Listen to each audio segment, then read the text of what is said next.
Now, that story we broke at the beginning of the programme, puberty blockers for under 18s with gender dysphoria will be banned indefinitely in the UK after exports warned of an unacceptable safety risk. Could have told them that a while ago. The government has said that following recommendations from independent medical professionals, existing emergency measures banning the sale and supply of the drugs outside of clinical trials will stay in place. Let's speak with Naomi Cunningham, who's the chair of Sex Matters. Good afternoon to you, Naomi. Good afternoon. Thank you for having me on. This would be a welcome decision. I mean, there is a part of me that's thinking, well, what took them so long? This wasn't that hard to work out in the first place. Evidence has been there for years on this one. But nonetheless, welcome news, I guess. Absolutely. It's extremely welcome news. Wes Streeting has shown a lot of courage and integrity in taking this step, notwithstanding the really horrifying levels of emotional blackmail that he's been subjected to by campaigners on this issue. So it's a very good thing, although, as you say, it would have been better sooner. I can sense all sorts of people rebelling, appealing, campaigning, agitating and doing all the usual things. There will be lots of parliamentarians too, Naomi, I would guess, you know, mostly perhaps on the Labour side, who will be talking about how this is an outrage, it's a breach of human rights, etc. And the evidence that surrounded this was, you know, a little iffy at best. You can almost hear those arguments. Yes, I'm sure there will be howls of rage, but the real human rights abuse here is depriving children of puberty. Children should be allowed to grow up and mature into intact, sexually functioning adults, and preventing them from doing so is one of the most shocking human rights abuses I have ever heard of. Yeah. So this government, and Wes Streeting in particular, should hold firm against those howls of rage. What this announcement does is put a stop to a horrible human rights abuse. It is not itself a human rights abuse. Wes Streeting talked about the unknown risks of puberty blockers, but there's something there I want to push back against. It's not just risk. We know that they cause harm. And we know that they cause harm because they block puberty. And that in itself is harm. There's the harm right there. Indeed. I was just going to say, can you expand on that a little bit, Naomi? I mean, are these taken by males and females? And what's it sounds like it does what it says on the tin, but what are the implications? If you're a girl, does it stop your periods and you begin to, you know, I don't know, grow stubble or something? Or is that a separate medication? What actually happens here?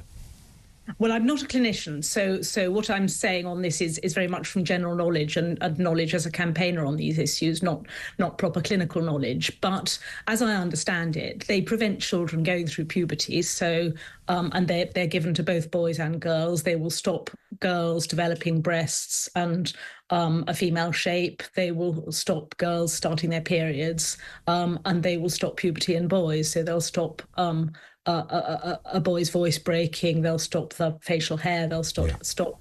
Yeah.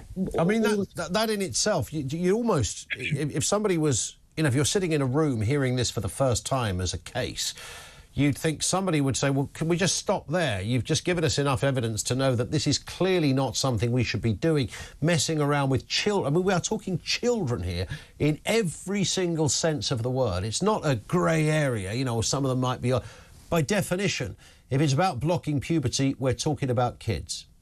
Absolutely. And you would need, in order to accept the kinds of harms that are undoubtedly associated with puberty blockers, and that is just the prevention of puberty, which is a harm, as I say, even without thinking about any of the other harms, and I believe there is evidence of problems with bone density, of question marks about cognitive development and so on. So there are a whole lot of not yet very fully quantified other risks as well as blocking puberty. But if you were to justify entertaining those risks, or even the undoubted harm of blocking puberty itself, you would need some extraordinarily powerful evidence of absolute necessity to do that. So if puberty blockers was your only way of saving a child's life, then you would prescribe puberty blockers. If puberty blockers were the only way of preserving a child from worse harm than would be caused by the puberty blockers, so some sort of catastrophic organ damage or I don't know what, then no doubt you would prescribe puberty blockers, because many medicines do harm, but they do harm which is be justified by the benefits that they bring. But there is no evidence that these bring any benefits. There's no solid evidence that these drugs bring any benefits at all, and there's certainly not the kind of evidence of enormous benefit that you would need to justify these very serious harms. It's an extraordinary idea. It is. The argument that often comes from the trans community, if that's the right term, is that if somebody is going to medically transition, then to do so at that stage is far better, and people who've gone through it way after puberty into adulthood, who've decided to transition, have often said, if only I could have done this when I was younger, then I would have saved myself all sorts of trauma and mental health problems. Now, I think that's a kind of a retrospective argument, because I don't think you could have... I mean, there's lots of things we wish, things could have happened in our childhood and might have altered our adulthood in some respects. I don't think you can necessarily use one. It's a very romantic argument in one respect, quite powerful if you are that trans person. But it still seems rather weak to me that we would go through... bearing in mind how many people also want to revert back afterwards, it seems such an extraordinary procedure. I mean, it's so controversial to stop puberty that surely any counter that comes towards this point that you're making and the government have concluded on should largely be ignored. I mean, this is an abuse of children. Yes, I agree with that. And it is imaginable that if you could find some certain way of predicting which children who are exhibiting gender distress as children will grow up to be adults who continue to identify as the opposite sex and desperately want to pass as the opposite sex.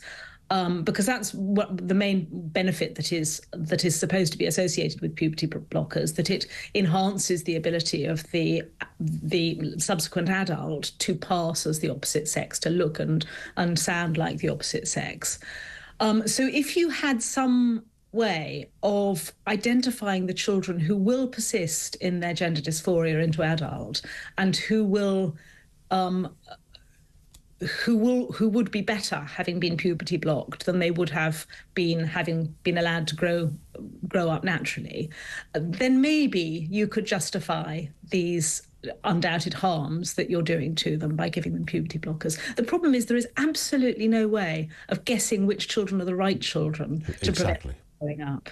And grow out of if they're allowed to. So I think Wes Streeting described puberty blockers as being used to treat gender incongruence, but I think it would be more accurate to say that they are used to reinforce and make permanent gender incongruence, and that's a terrifying thought. They are used to make permanent a distressing mental condition that most children left to grow up naturally would simply grow out of.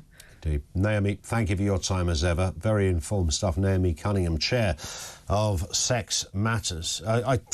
One of those things you just think this is a no-brainer, surely. You would not be doing that to children. There would be no procedure. You would help a child who's confused, and whether you call it gender dysphoria, some people even take issue with that phrase, that there's no dysphoria going on. It's somebody who is absolutely in the wrong body, etc. I think the evidence for that is always going to be up for quite a lot of debate. I think we could all agree.